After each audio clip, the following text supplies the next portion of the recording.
Hello everyone, welcome to digital Padhai. मेरा नाम है राज और आज की इस वीडियो में हम कवर करेंगे सेक्शन सी, मतलब पेपर नंबर 1 का सेक्शन नंबर सी। चलिए तो हम कंटिन्यू करते हैं अपने क्वेश्चन की तरफ। देखिए यहाँ पे सबसे पहले हमारे पास 38 क्वेश्चन को कवर करते हैं। यहाँ पे लिखा है कि solve the following pair of linear equation by substitution method and 2x + 3y = 11 and 2x - 4y = -24। तो हमें क्या करना है, ये दो इक्वेशंस दिए गए हैं, अब इन्हें कवर करना है किससे, कौन सी मेथड से, हमारे पास सब्स्टिट्यूशन मेथड से। ठीक है, याद रखना सब्स्टिट्यूशन मेथड से।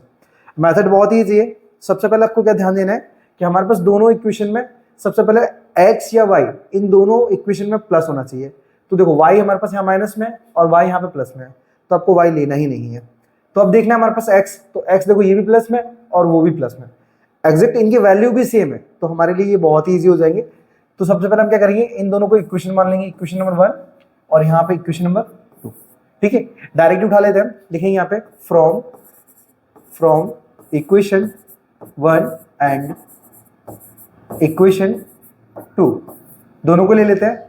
तो सबसे पहले फर्स्ट इक्वेशन लिखेंगे 2x + 3y = 11। सेकेंड उठाते हैं तो 2x - 4y = -24। चलिए अब इनके साइन चेंज करेंगे, तो साइन चेंज करेंगे तो हमारे पास क्या होगा, यहाँ पे ये जो प्लस है यहाँ पे प्लस होगा तो यहाँ पे माइनस कर देंगे, ये प्लस है तो सॉरी ये माइनस है तो प्लस कर देंगे इससे, और ये माइनस है तो इससे प्लस कर देंगे। मतलब सारी वैल्यूज के हमने साइन चेंज कर दिए। अब पहली कीमत तो ऑलवेज कटेगी क्योंकि एक कीमत प्लस में और दूसरी माइनस में, ये देखो हमने हटा दिया है, इसके बदले यहाँ पे माइनस ले लिया है। अब दोनों प्लस में यहाँ तो दोनों ऐड हो जाएंगे, मतलब प्लस का 7y हो जाएगा एंड इक्वल टू यहाँ पे भी प्लस हो गए तो 24 और यहाँ पे 11 दोनों ऐड हो जाएगा तो हो जाएगा 35। ओके, अब हमारे पास यहाँ पे 7y = 35 है, तो 7 से 35 हमारे पास 5 टाइम में कैंसिल होगा एंड जो y की वैल्यू आएगी ना वो आएगी हमारे पास 5। ठीक है, तो हमें क्या करना है, यहाँ पे x और y दोनों ही निकालना है। तो आपको क्या करना है, यहाँ पे जो वैल्यू निकली है उसको किसी भी एक इक्वेशन, चाहे आप फर्स्ट में लिखो या फिर सेकंड में लिखो, कोई फर्क नहीं पड़ता। ठीक है, सो हम क्या करते हैं, इक्वेशन नंबर 1 के अंदर डाल देते हैं, लिखेंगे हम value of y put in equation 1। पूरा इक्वेशन उठा लेते हैं, तो लिखेंगे हम यहाँ पे 2x + 3y = 11। अब जो हमारे पास कीमत है हम सिर्फ उसे पुट करेंगे, तो यहाँ पे 2x + 3 और y की कीमत हमारे पास क्या है, 5y थी, तो हम लिखेंगे यहाँ पे 5 = 11। सो 2x + 3 5 = 15 = 11। अब हमारे पास ये जो प्लस का 15 है इक्वल का उधर जाएगा, वो माइनस का हो जाएगा, तो हम लिखेंगे 2x = 11, ये माइनस उधर हो जाएगा जाके 15 एंड 2x = माइनस का 4 आएगा हमारे पास। ठीक है, मतलब बड़ी कीमत माइनस की थी तो 15 में से 11 घटेगा, 4 आएगा, और बड़ी कीमत माइनस की इसलिए इसके वजह से माइनस आ जाएगा। अब 2 से ये 4 2 टाइम में कैंसिल होगा, तो हमारे पास जो x की वैल्यू आएगी वो माइनस का 2 आएगी। ठीक है, तो एग्जैक्ट हमारे पास ये होगी वैल्यू का आंसर। ठीक है, तो हमारे पास जो इक्वेशन है वहाँ पे x की वैल्यू -2 और y की वैल्यू 5 आई है। ठीक है, सो आई होप ये वाला क्लियर हो गया। बढ़ते हैं हम सीधा सेकंड वाले क्वेश्चन पे। चलिए, सो अब हम बात करेंगे इक्वेशन नंबर 39। यहाँ पे बोला है कि solve the following pair of linear equation by elimination method and 3x - 5y - 4 = 0 and 9x = 2y + 7। तो सबसे पहले हमारे पास जो इक्वेशंस है ना, सबसे पहले हम क्या करेंगे, उसको तरीके से लिखेंगे, एकदम मतलब स्टैंडर्ड तरीके से बोल सकते हैं। तो देखो हमारे पास ये इक्वेशन नंबर 1 है और ये इक्वेशन नंबर 2 है। अब सीधा हम क्या करते हैं, पहले इनको करेक्शन फॉर्म में लिख देते हैं। सो 3x, एक काम करते हैं, ये जो जस्ट वेट, यहाँ पे हम इक्वेशन बाद में देते हैं, सबसे पहले इसको यहाँ पे लिख लेते हैं। Okay, 3x - 5y and minus का 4 = 0।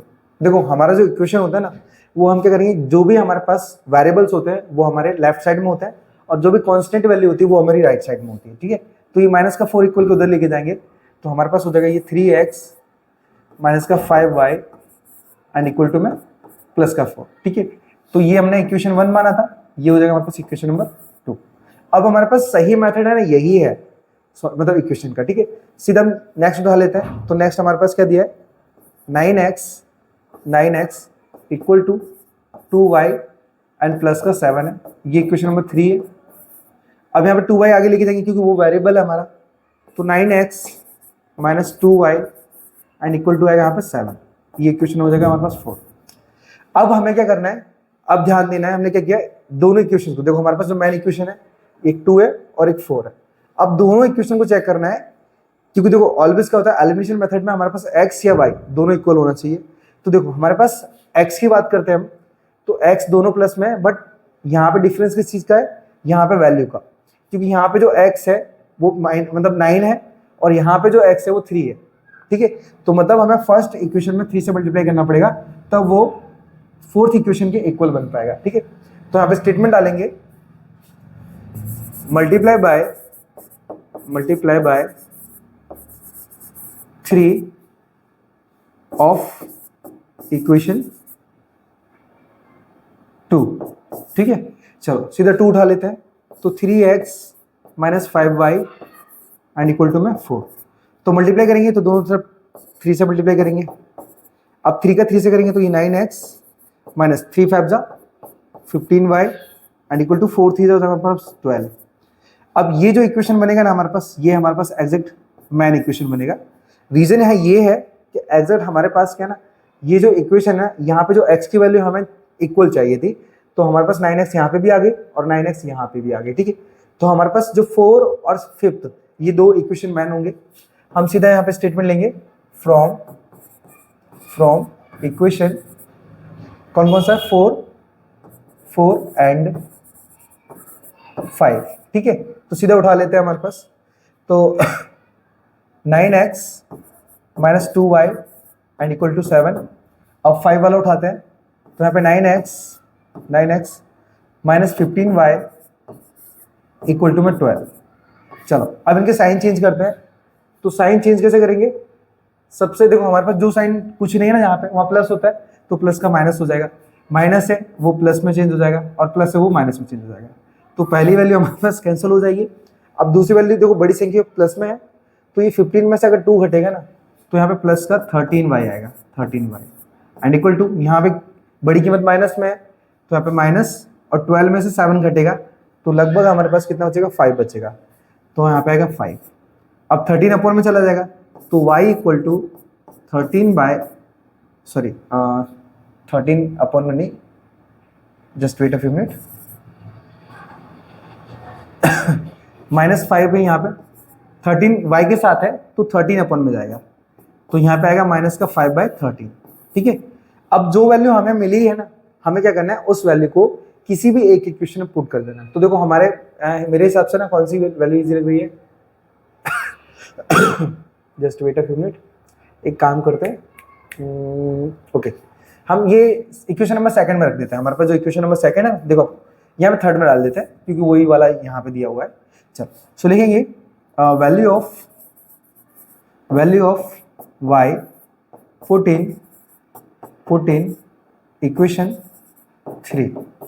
सो 3 को इक्वेशन को उठा लेते हैं, तो यहाँ पे 9x equal to 2y and plus का 7 है, तो 9x इक्वल टू 2 और y की कीमत कितनी है हमारे पास, माइनस का 5/13 है, तो लिखेंगे माइनस 5/13 एंड प्लस का 7। तो 9x इक्वल टू 2 से अंदर मल्टीप्लाई हो तो ये माइनस का 10 हो जाएगा, अपॉन में 13 आएगा और प्लस का 7, ठीक है। अब 9x इक्वल टू, ये 13 से 7 का मल्टीप्लाई होगा, अब हमारे पास -10 प्लस में यहाँ पे हो जाएगा 91, ठीक है, क्योंकि 13 7 91 होता है। अब अपॉन में कितना बचेगा, 13, तो 9x इक्वल टू, यहाँ बचेगा क्या हमारे पास 81, वो भी प्लस का, अपॉन में 13, और ये 9 से 81 हमारे पास 9 टाइम में जाएगा, तो जो x की वैल्यू आएगी हमारे पास वो आएगी हमारे पास 9/30, जो कि हमारा आंसर बनेगा, ठीक है। तो हमारे पास जो x की वैल्यू है वो 9/13 आई और y की वैल्यू है वो -5/13 आई है, ठीक है। सो एग्जैक्ट हमारे पास ये होगा इस क्वेश्चन का आंसर। सो देखो यहाँ पे क्वेश्चंस बहुत सारे बन गए इक्वेशंस, इनसे कंफ्यूज नहीं होना है, आपको पहले करेक्शन फॉर्म में रखना है, उसके बाद ही आप कैलकुलेशन कर सकते हो, नहीं तो गलतियां बहुत सारी होंगी यार, ठीक है। चलिए सो बढ़ते हैं हमारे पास नेक्स्ट क्वेश्चन की तरफ। देखो अब यहाँ पे क्या बोला है, find the sum of first 40 positive integer divisible by 7। तो हमें क्या करना है, हमें यहाँ पे 40 इंटीजर्स चाहिए, 40 इंटीजर्स, ठीक है। तो याद रखना यहाँ पे सबसे पहला A1 की बात करेंगे, A1। तो जो नंबर डिविजिबल बाय 7 है ना, मतलब जो नंबर यहाँ पे जो 40 इंटीजर्स आ रहे हैं ना, उनमें से जो स्टार्टिंग पॉइंट होगा वो 7 ही होगा, क्योंकि 7 ही 7 से डिविजिबल होगा, तो वो हमारे पास पहली वैल्यू होगी। मतलब हम AP एक बार बनाते हैं टेम्परेरी AP, तो वो हमारे पास 7 होगा, सेकंड में 40, फिर 21 होगा। क्यों? क्योंकि हमारे पास यही ऐसे नंबर्स हैं जो डिविजिबल है 7 से, ठीक है। तो स्टार्टिंग नंबर क्या है, 7, तो हमारा A1 हो जाएगा 7। D की बात करेंगे तो D भी हमारे पास 7 होगा, क्योंकि 7 और 14 का डिफरेंस बीच में हमारे पास 7 ही है। 14 से 21 का देखें तो भी 7 है। तो इसी तरीके से हमारे पास जो डिफरेंस है ना बीच का, वो भी 7 है, मतलब डिफरेंस एट D। अब हमारे पास क्या N दिया हुआ है, N हमें दिया 40, क्योंकि कुल मिला के 40 इंटीजर्स का हमें क्या करना है, सम निकालना है, ठीक है। चलो, तो पहले हम क्या निकालेंगे, यहाँ पे AN निकाल लेते हैं, या फिर हम डायरेक्टली भी इसे कर सकते हैं, ठीक है। चलो, तो हम डायरेक्ट निकाल लेते हैं, ऐसा करता हूँ, SN का फॉर्मूला तो लिखेंगे हम S40 इक्वल टू, फॉर्मूला लिख लेते हैं, एक काम करते हैं पहले, जस्ट वेट। सबसे पहले हम फॉर्मूला लिख लेते हैं, जिससे आपको आइडिया रहेगा कि मैंने सवाल कैसे किया। तो SN equal to N/2 bracket में 2A प्लस में N-1 इंटू में D। तो ये हमारे पास क्या है, ये सम का फॉर्मूला है, मतलब सम ऑफ ऑल टर्म्स का फॉर्मूला है। तो हमारे पास जितने टर्म्स को मतलब मांगा जा रहा है, जैसे हमें बोला कि sum of the first 40 positive integers, ठीक है। तो 40 पॉजिटिव इंटीजर्स को हम क्या करना है, ऐड करना है। तो एज इट यहाँ पे S40 लिखेंगे हम, N की वैल्यू 40 है इस वजह से, तो S40 इक्वल टू 40/2 अपॉन में 2। अब देखो A की वैल्यू कितनी है हमारे पास, A की वैल्यू 7 है, प्लस N की वैल्यू 40 -1 और D की वैल्यू भी 7 है। अब 2 से 40 को कैंसिल किया तो हमारे पास आया यहाँ पे 20, यहाँ S40 तो ऑलरेडी चलेगा, ब्रैकेट में 2 7 14 प्लस यहाँ पे 40 से अगर 1 घटाते हैं ना तो हमारे पास आएगा कितना, 39 इंटू में 7, ठीक है। याद रखना कि एज इट इन दोनों का जो मल्टीप्लिकेशन होता है ना, तो मैंने वो मल्टीप्लिकेशन का स्वरूप रखा है यहाँ पे। अब नेक्स्ट स्टेप में 20 ब्रैकेट में 14 प्लस, अब 7 का 39 से मल्टीप्लाई करेंगे तो 7 9 जा 63 का 6 कैरी कितना है 6। अब 7 3 से 21 और 6 कितना हो जाएगा 27। ओके, मैं एक बार वापस चेक कर लेता हूँ। ओके, परफेक्ट है। चलो, तो अंदर 20 ब्रैकेट में देखो हम जो ऐड करेंगे तो 3 और 4 यहाँ पे 7 हो जाएगा, और 7 और 1 कितना हो जाएगा 8। अब तीसरा डिजिट यहाँ पे है नहीं तो 2 का 2 रहने वाला है यहाँ पे। अब इन दोनों नंबर्स का हम मल्टीप्लाई करेंगे आपस में, तो 0 का अगर मल्टीप्लाई करते हैं तो 0 ही आएगा। अब 2 से 7 क्या करेंगे तो 14 कैरी 1 आया, 2 8 16 और 1 17 कैरी 1, 2 2 4 4 और हो जाएगा 1 5, ठीक है। तो हमारे पास जो वैल्यू आई ना S40 की वो हमारे पास आई है 5740, ठीक है। ये आपको रिलैक्सली आराम से निकाल लेना है, कंफ्यूज नहीं होना है। सीधी सी बात है कि यहाँ पे जैसा बोला गया है उसके आधार पर सबसे पहले वैल्यूज निकाल लेना है, पुट करोगे अपने फॉर्मूले में आपको आंसर मिल जाएगा, ठीक है। सो बढ़ते हैं नेक्स्ट वाले क्वेश्चन की तरफ। अब हमारे पास क्या लिखा है, find the coordinates of point A when AB is the diameter of a circle and whose center is 2 - 3 and B 1 4, ठीक है। तो सबसे पहले मैं क्या करता हूँ, यहाँ पे फिगर बना लेता हूँ, ठीक है। मैं हाथों से बना रहा हूँ तरीके से, चलो ओके, सर्कल ठीक है। अब देखो हमारे पास क्या है, इस सर्कल का एक डायमीटर है, इस सर्कल डायमीटर है जिसका नाम AB है, A और B, और बीच में सेंटर पॉइंट है हमारे पास O। अब क्वेश्चन में क्या बोला है, यहाँ पे बोला गया है AB is the diameter of a circle. अब AB एक डायमीटर है एंड लिखा है हुज सेंटर इज 2 - 3। तो यहाँ पे जो सेंटर पॉइंट है वो 2, -3 दिया है। अब आगे बोला है एंड B, और B की कीमत क्या दी है 1 4 दी है, 1, 4। तो अब हमें क्या करना है, यहाँ पे जो फर्स्ट वैल्यू है, फर्स्ट कोऑर्डिनेट है, मतलब A की जो कोऑर्डिनेट है वो हमें फाइंड करना है, ठीक है। यहाँ पे फॉर्मूला लगेगा मिड टर्म वाला, ठीक है। अपने पास 3 से 4 फॉर्मूले होते हैं, चैप्टर नंबर 7 का क्वेश्चन है ये, ठीक है। तो यहाँ पे मिड टर्म वाला फॉर्मूला लिखेंगे, सो लिखेंगे by mid term formula formula होता है हमारे पास x comma y equal to x1 plus x2 upon में 2, फिर coma y1 plus y2 upon में 2।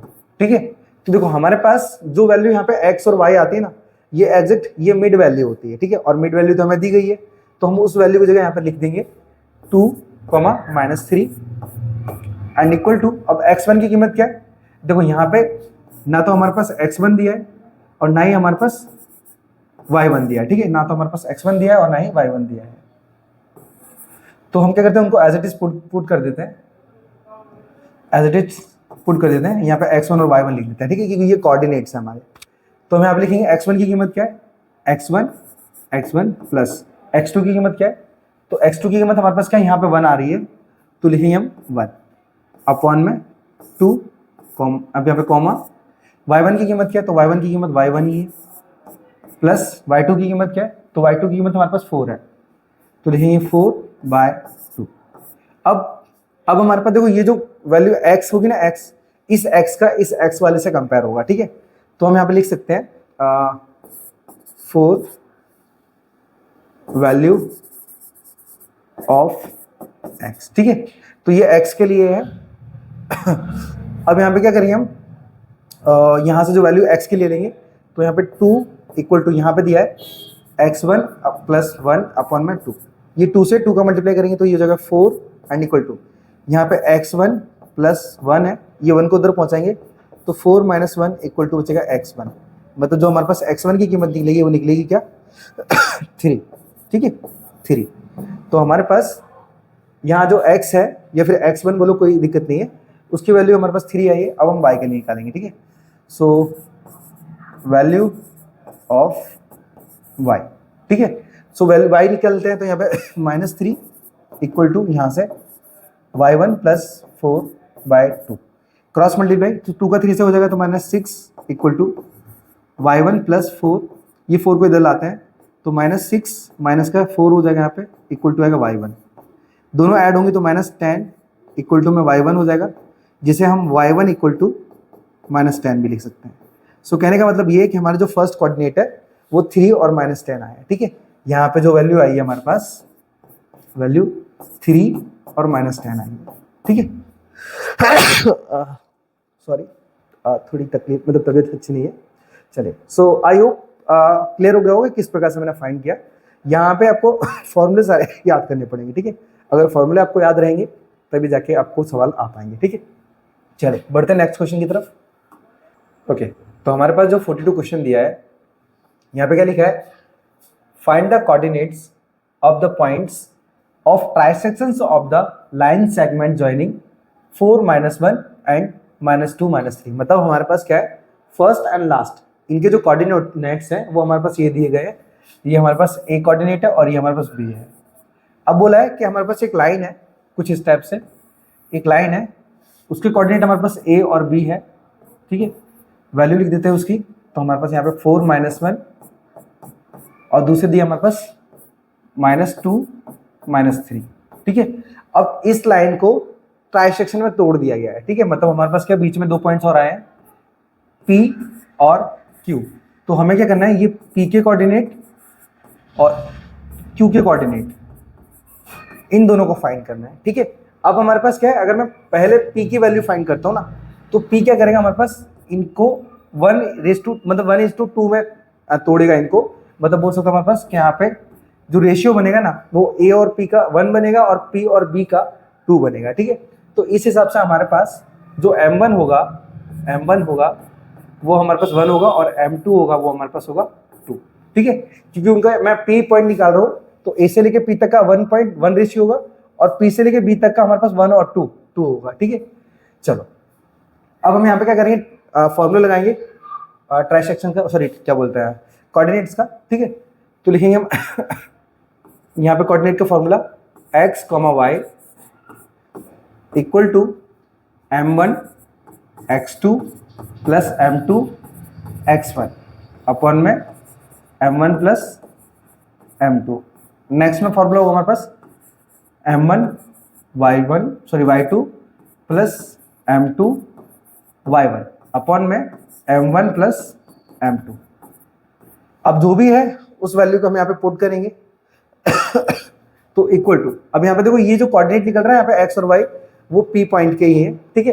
चलो m1 की कीमत कितनी है हमारे पास, तो m1 की 1 इंटू x2 की कितनी है, तो x देखो हमें x1 और x2 है ना यहीं से निकालने हैं, ये यहाँ पे हमें x1 मिलेगा और इस कीमत से हमें y1 मिलेगा।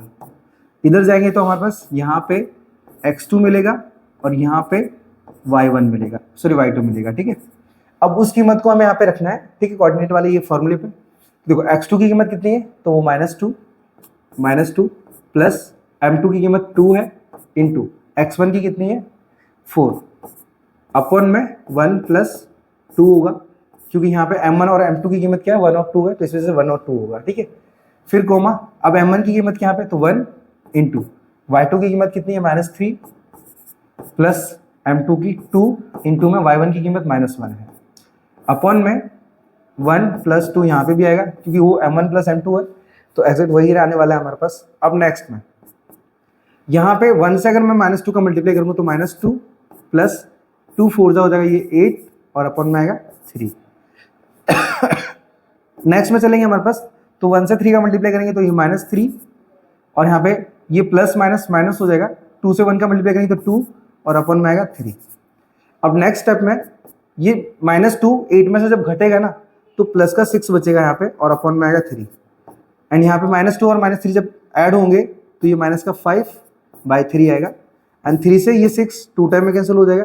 तो हमारे पास जो x और y के जो कोऑर्डिनेट होंगे ना x और y के, वो हमारे पास आएंगे क्या 2, -5/3, ठीक है।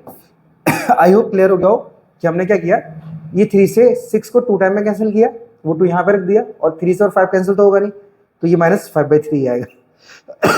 तो ये हमारे पास क्या थे, ये p के कोऑर्डिनेट थे, ठीक है, ये p के कोऑर्डिनेट थे, हमारे पास कोऑर्डिनेट बोला ना, ओके कोऑर्डिनेट ये ठीक है, चलो कोऑर्डिनेट थे, ये p के कोऑर्डिनेट थे। अब हम निकालेंगे किसके कोऑर्डिनेट, क्योंकि p की हमारे पास वैल्यू आ चुकी है जो कि यहाँ पे ऑलरेडी लिखी है, आपको यहाँ पे शो करना आप यहाँ पे शो कर सकते हो, ठीक है। चलो मैं यहाँ पे निकाल देता हूँ बिकॉज हमारे पास स्पेस थोड़ी सी कम है, ठीक है। ओके तो हमारे पास लिख देते हैं कोऑर्डिनेट ऑफ q, तो q के लिए निकालेंगे। अब देखो हम q तक, यहाँ a से लेके q तक का डिस्टेंस कवर करेंगे, तो यहाँ पे जो m1 की कीमत होगी वो क्या होगी, इस बार 2 होगी, तो लिखेंगे हम m1 = 2 और m2 निकालेंगे तो निकलेगा हमारे पास 1, ठीक है। अब सेक्शन वाला फॉर्मूला है हमारे पास, ठीक है, उसके अंदर रखेंगे हम यहाँ पे। चलो तो हमारे पास, मैं फॉर्मूला रिपीट नहीं कर रहा हूँ बिकॉज स्पेस कम है तो स्पेस ज़्यादा कवर हो जाएगी, नहीं तो मैं डायरेक्ट की कीमत रख रहा हूँ, ठीक है। तो m1 की कीमत क्या है हमारे पास 2, तो मैं पे x, y equal to m1 की कीमत क्या है हमारे पास 2 इंटू में, अब x2 की कीमत क्या है, x2 की कीमत हमारे पास -2 है, -2 प्लस फिर m2 की कीमत कितनी है हमारे पास 1 इंटू में, और x1 की कीमत क्या है, x1 की कीमत हमारे पास 4 है अपॉन में 1 + 2, ठीक है। याद रखना है हमारे पास कीमत तो वही रहेगी, सिर्फ m1 और m2 बदलेंगे, ठीक है। चलो बाकी वापस हम उतारते हैं यहाँ पे m2 और y1, ठीक है। तो m1 की कीमत कितनी है हमारे पास, m1 की कीमत इस बार हमारे पास 2 है, फिर इंटू, अब y2 की कीमत कितनी है, तो y2 की कीमत -3 है, तो -3 प्लस m2 की कीमत 1 इंटू में y1 कितना है, -1 है, -1 अपॉन में 1 प्लस में 2। चलो कैलकुलेशन निकालेंगे, तो यहाँ पे 2 का 2 से होगा तो -4 प्लस 1 का 4 से होगा तो 4 1 जा 4 अपॉन में आएगा यहाँ पे 3 कॉमा, यहाँ पे 2 से 3 का मल्टीप्लाई करेंगे तो ये -6 हो जाएगा। अब हम प्लस माइनस माइनस और 1 से 1 का मल्टीप्लाई करने पर 1 आएगा अपॉन में आएगा 3। अब नेक्स्ट स्टेप में हमारे पास क्या हुआ, ये -4 है ये +4 है तो एग्जैक्ट 0 हो जाएगा, मतलब 0/3 लिख सकते हैं हम उसे, कॉमा ये -6 और ये -1 है तो -7/3 हो जाएगा। अब हमारे पास क्या, ये 0/3 है ना, इसका आंसर हमारे पास 0 ही हो जाएगा, और 7/3 ये तो सेम ही रहने वाला है, -7/3। तो हमारे पास जो x, y है वो हमारे पास, मतलब बोल सकते हो क्योंकि जो कोऑर्डिनेट है वो हमारे पास 0 और -7/3 आएगा, ठीक है। तो यही होगा हमारे पास इस क्वेश्चन का आंसर, ठीक है। कंफ्यूज मत होना, आपको ये 2 टाइम करना पड़ेगा क्योंकि यहाँ पे p के भी कोऑर्डिनेट निकालने पड़ेंगे और q के भी निकालने पड़ेंगे, तो यही है हमारे पास इस क्वेश्चन का आंसर। अब बढ़ते हैं हम नेक्स्ट क्वेश्चन की तरफ। ओके अब यहाँ पे क्वेश्चन में क्या बोला है, prove that the length of tangent and draw from an external point to a circle are equal. ठीक है, देखो मैं यहाँ पे ना एग्जैक्ट ये सर्कल वगैरह बनाऊंगा ना तो टेम्पररी बनेगा, मतलब बोल सकते हो हमारे पास रफली बनेगा। चलो 2 मिनट में एक बार बनाने की कोशिश करता हूँ। ओके चलो मैं यहाँ पे जस्ट वेट, अपना शेप वगैरह सब तैयार कर लेते हैं। ठीक है, सॉरी।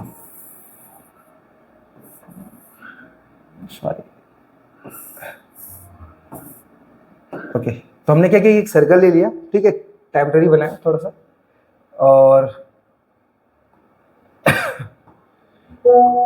अब 2 साइड्स ले लेते हैं। एक यहाँ साइड आ गई कुछ इस टाइप से, just wait a few minute. Okay अब इसी तरीके से एक और साइड ले लेते हैं।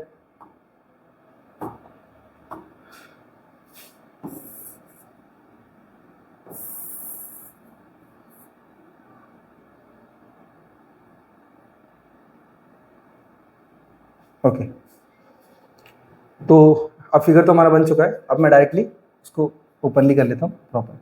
ओके अब यहाँ पे ध्यान देना, देखो अब हमारे पास सबसे पहले मैं वापस से क्वेश्चन पढ़ रहा हूँ और फिर से बता रहा हूँ आपको। लिखा है prove that the length of tangent. Tangent किसको बोलते हैं, इनको हमारे पास ये जो दिए गए इनके नाम नहीं है, हम नाम लिख लेते हैं। इसका नाम ए और बी दे देते हैं, और बीच में जो सेंटर पॉइंट है उसका नाम दे देते हैं ओ।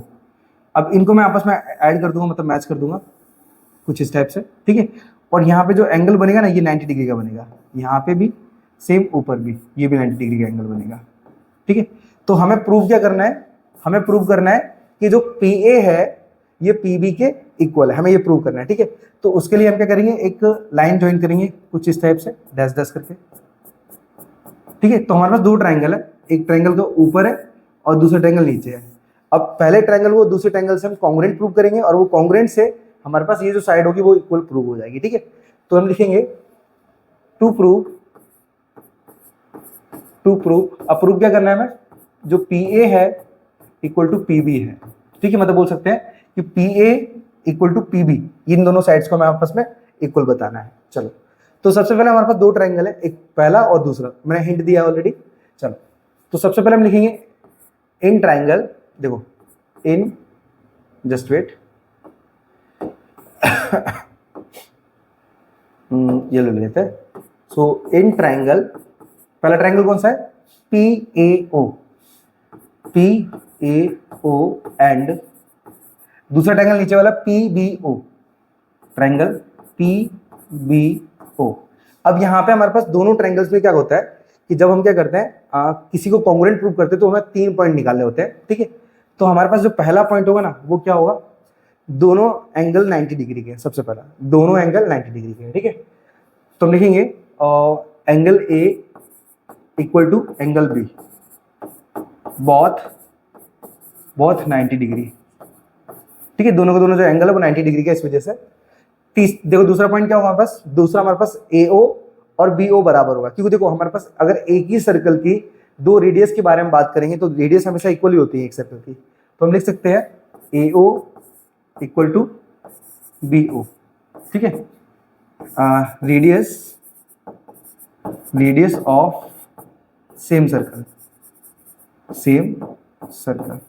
ठीक है, तो मतलब एक ही सर्कल की मतलब दोनों रेडियस, इस वजह से दोनों इक्वल होंगी। अब तीसरा पॉइंट, तो तीसरा पॉइंट हमारे पास क्या हो जाएगा, जो पी ओ है ना वो कॉमन हो जाएगा। कॉमन क्यों हो जाएगा, क्योंकि वो जो लाइन है वो एंगल 1 के भी काम आ रही है, ट्रायंगल 1 के भी काम आ रही है, और वही लाइन एंगल मतलब ट्रायंगल 2 के भी काम आ रही है।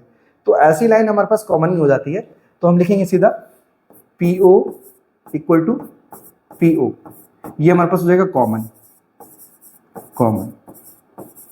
ठीक है, अब यहाँ पे ये प्रूव किससे होगा, ये ट्रिपल एस से होगा। ट्रिपल एस से तो नहीं है क्योंकि यहाँ पे तीनों साइड के बारे में बात नहीं है, एक एंगल है। ठीक है, चलो चेक कर लेते हैं। देखो हमारे पास क्या है ना, हमने एक बीच की साइड ली और यहाँ पे साइड में एक साइड ली और बीच यहाँ पे एंगल लिया। एक चीज हमेशा याद रखना कि जो 90 डिग्री के एंगल के सामने वाली जो साइड होगी ना वो हमेशा हाइपोटेनस होगी। ठीक है, तो हमने एक हाइपोटेनस लिया है, एक राइट एंगल लिया है और एक साइड ली है, तो हमारा रूल लगेगा RHS वाला। ठीक है, RHS, तो हम लिखेंगे कि हमारा जो ट्रायंगल है PAO वो कॉन्ग्रुएंट है ट्रायंगल PBO। अब ये किस रूल से होगा, तो लिखेंगे कॉन्ग्रुएंट कॉन्ग्रुएंट बाय कौन सा हमारे पास रूल है, R H S. R H S, R H S का मतलब आर का मतलब राइट, तो ये राइट एंगल है, एच का मतलब हाइपोटेनस, तो हमारे पास एक हाइपोटेनस है, और साइड का मतलब तो साइड, तो साइड में हमारे पास एक रेडियस आई है, यहाँ पे भी रेडियस आई है, ठीक है। तो आरएचएस वाले इस रूल से हमने प्रूव कर लिया कि दोनों जो ट्रायंगल है वो एक दूसरे के कॉन्ग्रुएंट है। तो जब हम कभी दोनों ट्रायंगल को जब कॉन्ग्रुएंट प्रूव करते हैं ना, तो उनकी सभी साइड इक्वल हो जाती है। तो पहले एंगल देखो, पहले ट्रायंगल की साइड कौन सी, ऊपर वाली है, और दूसरे ट्रायंगल की साइड कौन सी, नीचे वाली है, तो ये साइड्स भी इक्वल होंगी, ठीक है। तो हम बोल सकते हैं कि P A equal to P B है। अब किस रूल से, तो ये लिखेंगे बाय सीपीसीटी, ठीक है, सीपीसीटी, क्योंकि देखो यहाँ पे इसका मतलब होता है कॉन्ग्रुएंट पार्ट ऑफ मतलब ये कॉरेस्पॉन्डिंग ट्रायंगल, ठीक है।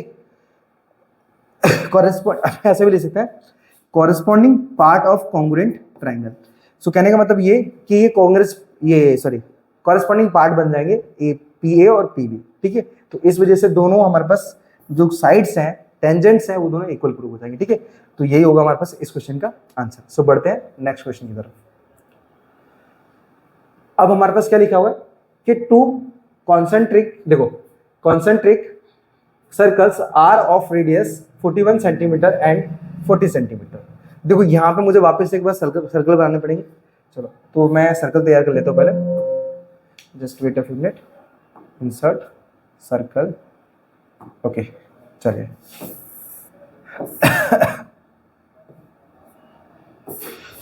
तो हमने एक सर्कल लिया, लेकिन वहां पे दो सर्कल है, तो मुझे एक और सर्कल तैयार करना पड़ेगा यहाँ पे, ठीक है। सबसे पहले तो मैं इसे चलो दो कलर में ले लेते हैं, ऐसा हो तो ओके। अब एक और सर्कल बना लेते हैं फटाफट।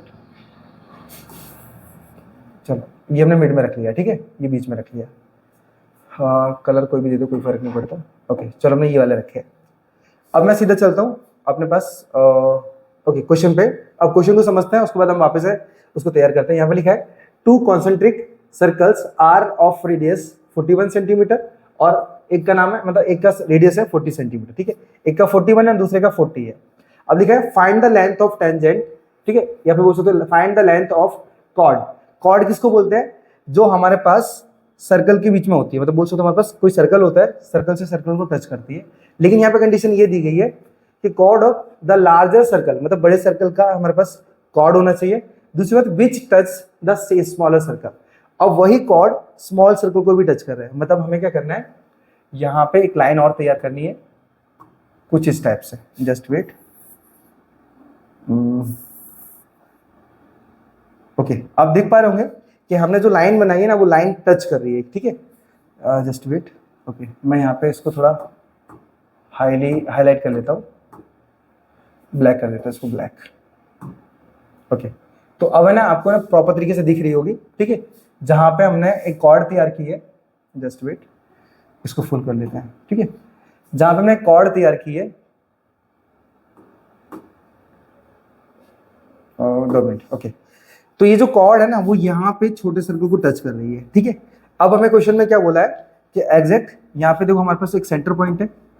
अब यहाँ से लेके यहाँ तक हम एक, जस्ट वेट, यही तो थोड़ी प्रॉब्लम है यहाँ की, इसमें क्या ना, चलिए तो सही था, 2 मिनट,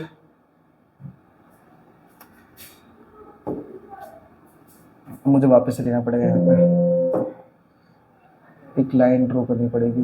ओके देखो अब मैं ये सेंटर पॉइंट से, अब इस सेंटर पॉइंट से यहाँ तक ऐड कर लेता हूँ। ये मतलब बोल सकता हूँ हमारे पास कि ये बड़े सर्कल की रेडियस है, ठीक है।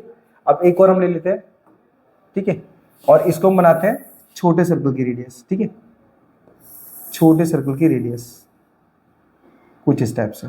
चलो तो हमने तैयार कर लिया है अपना फिगर। अब मैं आपको समझाता हूँ वापस से, ठीक है। यहाँ पे देखो हमने क्या किया, ये पॉइंट से, मतलब ये जो बीच का पॉइंट है उसको ओ मान लेते हैं, और ये हमारे पास कॉर्ड है उसको हम ए बी ले लेते हैं, ठीक है। तो ये जो ओ बी है ना, ओ बी, वो हमारे पास क्या है, लार्ज, मतलब बोल सकते हो कि बड़े सर्कल की रेडियस है, ठीक है। तो बड़े सर्कल की रेडियस क्या थी हमारे पास, 41 सेंटीमीटर थी, तो यहाँ पे लिखेंगे हम 41 सेंटीमीटर। अब आगे बोला है एंड 40 सेंटीमीटर, तो जो मतलब ओ हमारे पास ओ एम ले लेते हैं, चलो।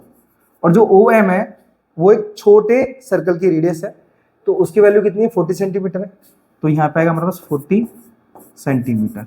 अब हमें क्या करना है, अब हमें कॉर्ड की लंबाई फाइंड करना है, तो हमारे पास देखो ये क्या परपेंडिकुलर है, तो यहाँ पे 90 डिग्री का एंगल बनेगा, जिसकी वजह से हम क्या करेंगे, पाइथागोरस के थ्योरम से ये जो नीचे एम बी है, एम बी उसकी वैल्यू फाइंड कर लेंगे, और एम बी का डबल करेंगे तो हमारे पास ए बी आ जाएगा, और ए बी की हमें वैल्यू मालूम पड़ जाएगी। ठीक है, चलो तो पहले हम क्या करते हैं, एम बी फाइंड करते हैं। सो लिखेंगे हम बाय पाइथागोरस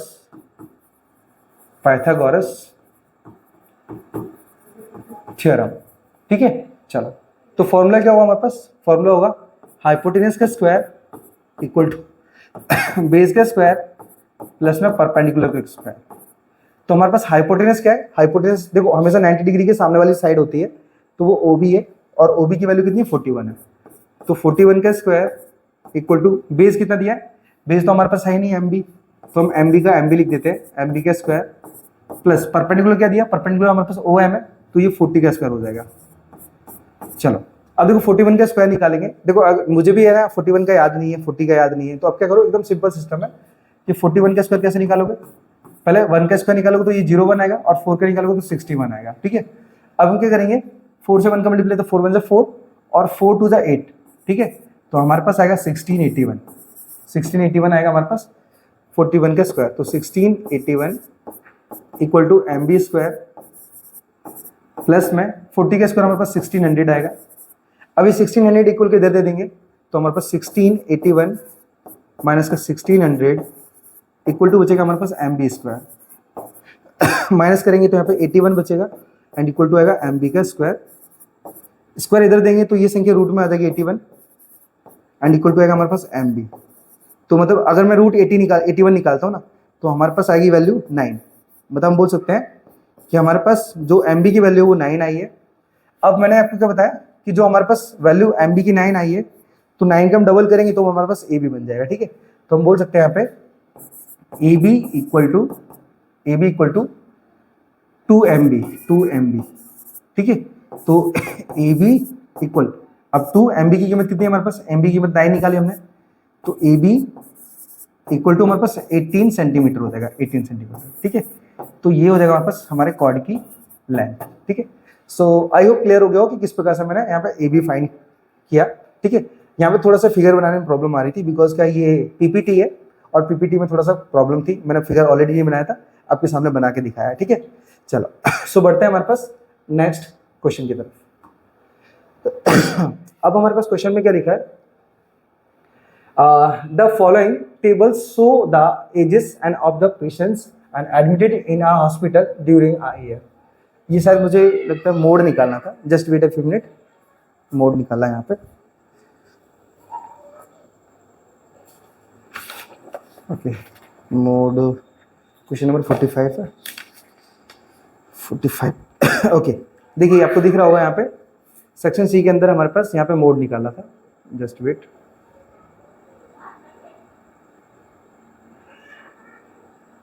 यहाँ पे आपको दिख रहा होगा ये मोड निकाला, फाइंड द मोड। ठीक है, तो यहाँ पे मोड मैंने लिख नहीं पाया गलती से। ठीक है, मैं यहाँ पे लिख देता हूँ मोड, फाइंड द मोड।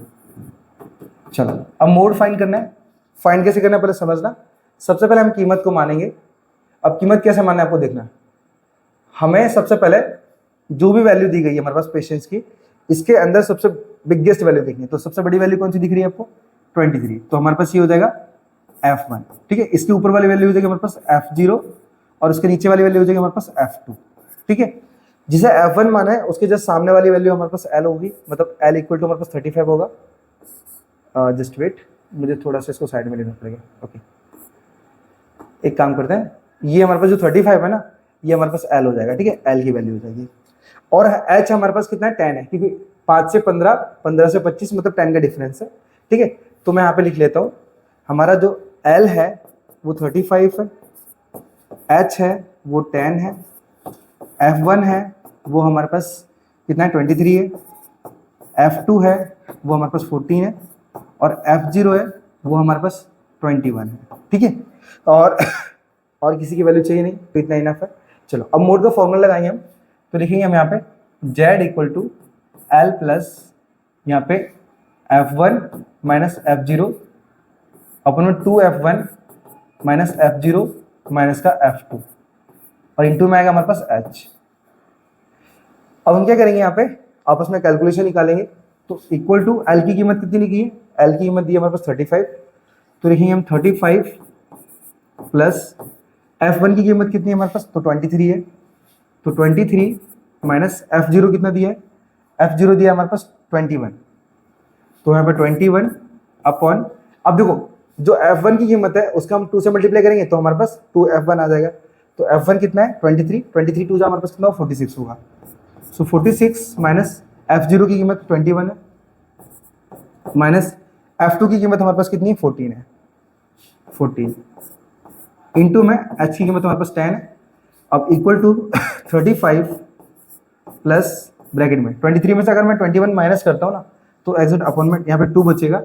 अब देखो यहाँ पे 46 माइनस 21 और 14 ये दोनों माइनस में, तो माइनस माइनस क्या होता है प्लस होता है, तो ये दोनों ऐड हो जाएंगे, मतलब ये हो जाएंगे हमारे पास 35 एंड इंटू में 10। अब नेक्स्ट स्टेप में क्या करेंगे, हम इनका कैलकुलेशन करेंगे अंदर वालों का। तो z इक्वल टू 35 प्लस, अब देखो यहाँ पे ऊपर 2 है तो 2 एज इट इज लिखेंगे, और नीचे 46 में से अगर मैं 35 माइनस करता हूँ ना तो 11 बचेगा, ठीक है। 6 में से 5 गया 1 और 4 में से 3 गया 1 और इंटू में 10 है, तो 10 का अगर मैं 2 से मल्टीप्लाई करूँगा तो आएगा हमारे पास 20। अब 20 को डिवाइड कर देते हैं 11 से, ठीक है, तो हम लिखेंगे 20 डिवाइड बाय 11, तो 11 बन जा 11 घटाएंगे तो हमारे पास 19 आएगा, सॉरी 9 बचेगा हमारे पास, जस्ट वेट, यहाँ पे 9 बचेगा। अब रिमाइंडर हमारे पास क्या है, रिमाइंडर हमारे पास देखो अब 9 बचा है।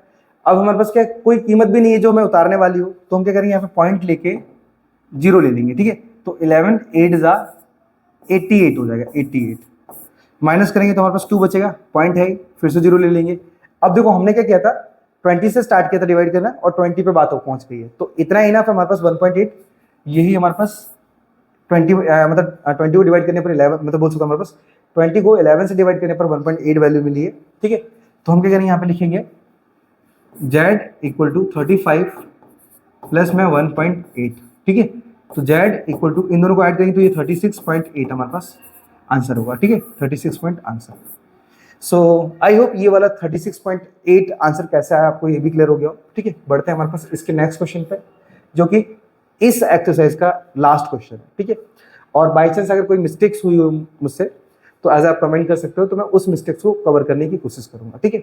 चलिए अब हमारे पास यहाँ पे क्या लिखा है कि आप पिगी बैंक कंटेन 150 पैसे coins and 51 rupees coins and 22 rupees coins and 10 5 rupees coins, and if it is equally likely that and one of the coins will fall out when the bank is turned upside down, and what is the probability that the coins will be a 50 पैसे coins। तो कहने का मतलब ये देखो piggy bank क्या है, एक छोटे से मतलब बच्चों की बैंक होती है, उसके अंदर उसने क्या किया है कॉइन्स डाल के रखे हैं, ठीक है। उन कॉइन्स में से यहाँ पे क्या बोला गया है कि 150 पैसे के कॉइन रखे हुए हैं, फिर 51 रुपीज के कॉइन है, ठीक है। तो इस तरीके से कॉइन्स है, तो हम क्या करते हैं उसको ऐसे रिवर्स करते हैं, मतलब उल्टा करते हैं।